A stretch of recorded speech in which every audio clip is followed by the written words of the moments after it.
It was a crisp autumn evening when the first cracks in my reality began to show.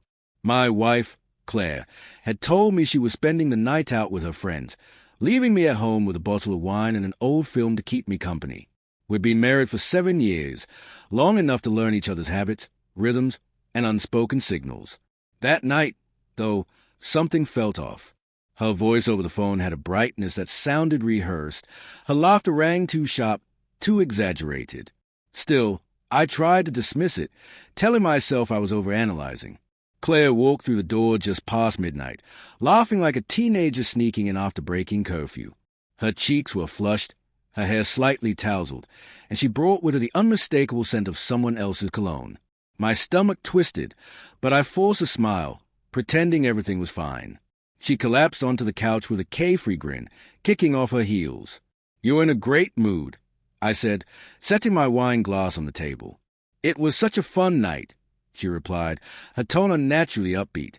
"Just the girls, drinks and a lot of laughs. Nothing wild." I gave a slow nod, watching her closely. "Glad you had a good time."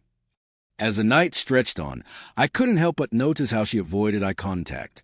Her phone rarely left her grip, like it was a tether keeping her grounded. A sliver of doubt slid in, sharp and unwelcome, but I stayed quiet.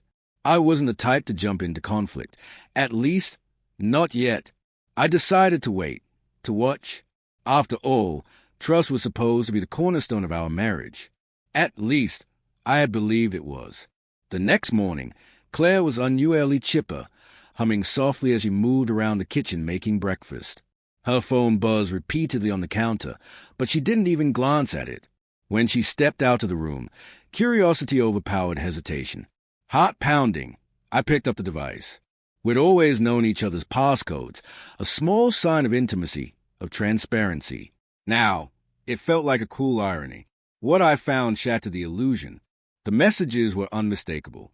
"Last night was incredible face-throwing, a kiss I can still feel your hands on me." The sender was simply saved as M. My vision blurred as I scrolled through the string of texts, flirtations, confessions, plans. And then, the photos. Claire in a dimly lit hotel room, laughing, a drink in hand, draped across a man I didn't recognize. I no longer recognized the life around me. In a single heartbeat, everything collapsed. Her betrayal struck with the force of a wrecking ball, knocking the air from my lungs. Still holding on to composure, I carefully set the phone back where I had found it. The fury would come later. For now, I needed clarity. A plan. Claire returned to the kitchen moments later, blissfully unaware of what I had uncovered. She kissed my cheek and handed me a plate of eggs, her smile radiant, unchanged, almost cruelly so. How could she? How could she look me in the eye and act like nothing had happened? In the days that followed, I drifted through the house like a ghost, silently watching, listening, collecting fragments of truth from the lies she told. What I initially thought was a reckless one-night lapse turned out to be something far deeper. It wasn't a mistake. It was an ongoing affair. Claire and this man, M, had been sneaking around for months, stealing time, moments I thought belonged to us. The rage simmered under my skin like boiling water beneath a calm surface. But I didn't confront her. Not yet. I turned instead to gathering proof. I became meticulous, saving screenshots of messages, photos, even stashing away receipts she carelessly left behind in her purse. Every detail, every slip, became part of my quiet archive. And slowly, a plan took shape. With it came a dark, cold sense of control. Outwardly, I was the same devoted husband. I made her favorite dishes, laughed at her stories, even suggested a weekend trip for just the two of us. Claire lit up at the idea, as if my sudden affection absolved her of everything she were hiding. She had no idea I was setting the stage for her unraveling. The weekend getaway was my masterpiece. I booked a remote cabin tucked away in the mountains, peaceful, scenic, isolated. Claire was ecstatic, gushing about how much she needed the break. I packed our things with care, making sure every detail was in order. Even the gear for my supposed new hobby, woodworking tools, including a heavy-duty hammer. When I suddenly took an interest in photography, Claire didn't question it. She accepted it as another passing whim. That first evening at the cabin had a magical glow, at least on the surface. We sip wine beside the fireplace, reminisce about the early days of our relationship, and even shared a slow dance beneath a blanket of stars. But while she clung to nostalgia, my thoughts were already far ahead, fixed on the final piece of the puzzle. The following morning, I told Claire I wanted to capture the surrounding landscape while she slept in. She murmured her approval, curling deeper into the blankets. Camera gear in hand, I stepped outside, but I wasn't heading to photograph the view. Instead, I returned quietly and installed cameras throughout the cabin, each one positioned to record exactly what I needed. Hidden in plain sight, they would bear witness to everything. Later, when Claire finally woke, I suggested we take a hike to a spot I'd discovered earlier. She hesitated, but eventually gave in. We spent hours walking through the woods, and for a fleeting moment, I let myself pretend that none of it had happened, that this was still real. But it wasn't. Back at the cabin, her phone wouldn't stop buzzing. She glanced at the screen, her smile faltering, irritation flickering across her face. "Just work stuff," she mumbled, brushing it off. I knew better. That evening, I went all in. I cooked her favorite meal, kept her wine glass full, and listened with feigned warmth as she laughed, completely unaware of the storm inching closer. When she stepped away to use the bathroom, I picked up a phone from the counter. Without hesitation, I sent a single message to the man she'd been hiding. "Let's end this." Then I deleted the thread, erasing any sign it had ever been sent. By the time we returned home, Claire was back to her usual self. Her laughter once again filled our house. But as she reached for her purse, her face drained of color.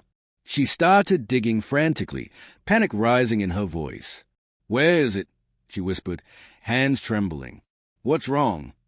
I asked, feigning concern. "My wedding ring," she said, her voice cracking, tears brimming in her eyes.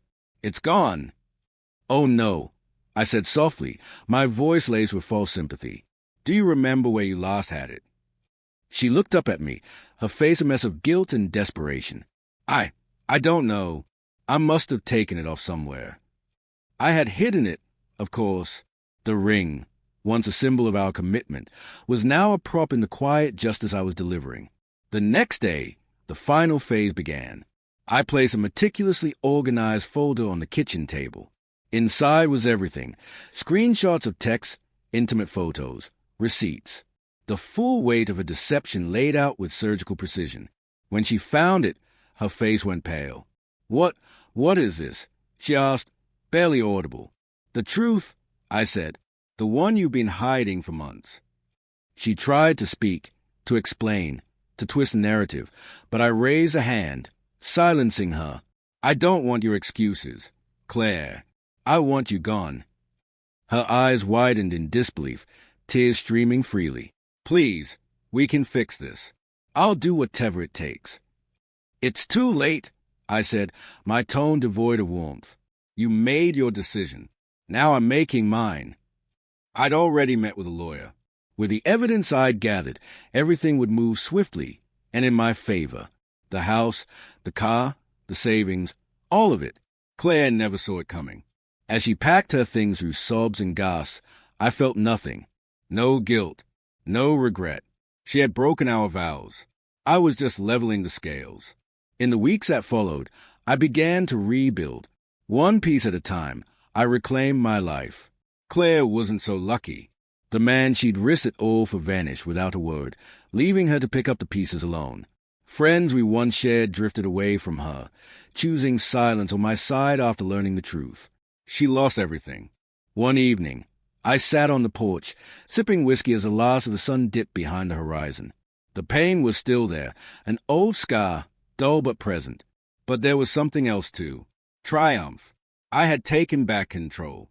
Her laughter no longer haunted me.